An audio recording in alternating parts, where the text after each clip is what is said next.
a little bit of hip hop. Does anyone like the idea of that? Anyone into hip hop here? Woo! Okay, all right, there's a hell yes and a woo over there. You guys don't count, you're here supporting anyways. Thank you guys all the same.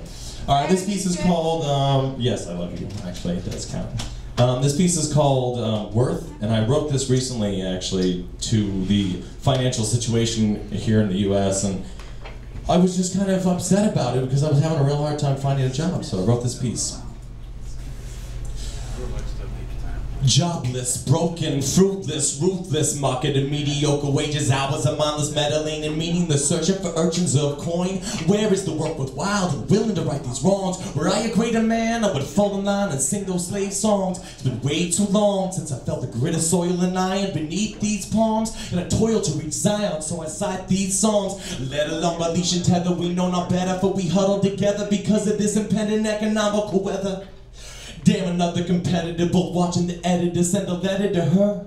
Fighting and biting and twisting and tearing for position, alighting in the moment when falls into despairing submission. Is there none of us ready to stop and listen? So we question the calm, the deepest depression, a lesson moved on. Led by impression, a simple regression, a mindless confession of a clergy in session. I urge them to disperse, for things are getting much worse. So asking, who's the one casting such a nasty curse? Many are dying of hunger and thirst, yet they're still lying to us, saying that there was a first, when all around us our societies beginning to burst. A tangled intention, a mangled promise not mentioned, but they speak of convention but avoid the truth of ascension, leading us aloof with the inception of an ever needed protection.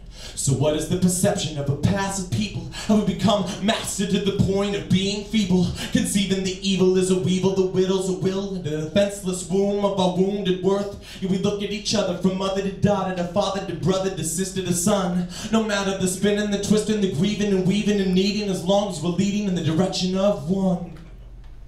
Thank you. I did think I was just going to do one, but it was kind of short, so I'll just do one more here. It's more of a spoken word format. Slow it down a little bit. This piece is, I don't actually know which one I'm going to do. I'm just going to go into one here.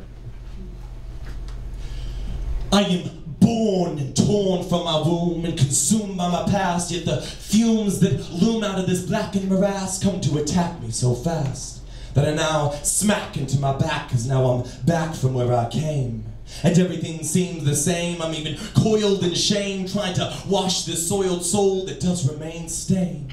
The toil and the toll of this test will not let me rest until I undo this mess. But nevertheless, I detest the waste of a life that has been erased. But never you mind, for you're walking this with me blind and severed at this time, for I see this as a sign. For I believe this will remind me of how we are not defined by the face and the numerous ways that it can shift and change, but by how we express our emotion and devotion to love.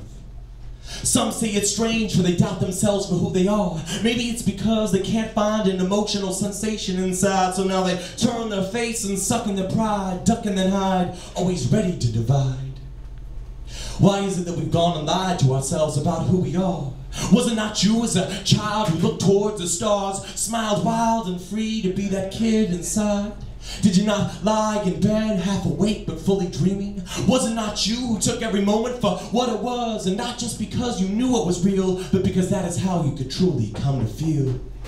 So peel back the layers that cover and callous your soul to meditate on a state that will heal and reveal change, so that we may evolve into this peaceful resolve.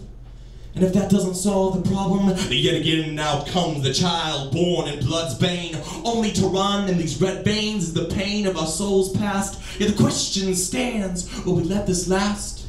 Or turn a few pages and learn what the new age is and find the true sage within? Do you stand erect with your hands down and nothing to protect? For this is the way to become a third eye intellect. All reasons will come to intersect and affect us in an interesting concept. The pros, the cons, the reasons why I need to move on is because there is no life left in this concrete jungle. The rhythmic beat of magic is gone and left my feet as I walk these streets, and now I watch it all crumbling away before my eyes. Oh well, what a surprise. Oh well. Yet ever has it become a habit for a kind to blind the creative part of the mind by corrupting the soul and conducting a full analysis? I believe this brings about a complete complication. For love is non-linear, the center of a static energy, the center of sound, oh yeah, the vibration that rocks this here ground.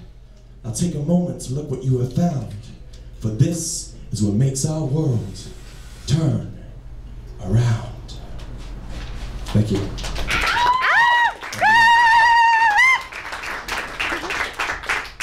I love it. His name's Aaron.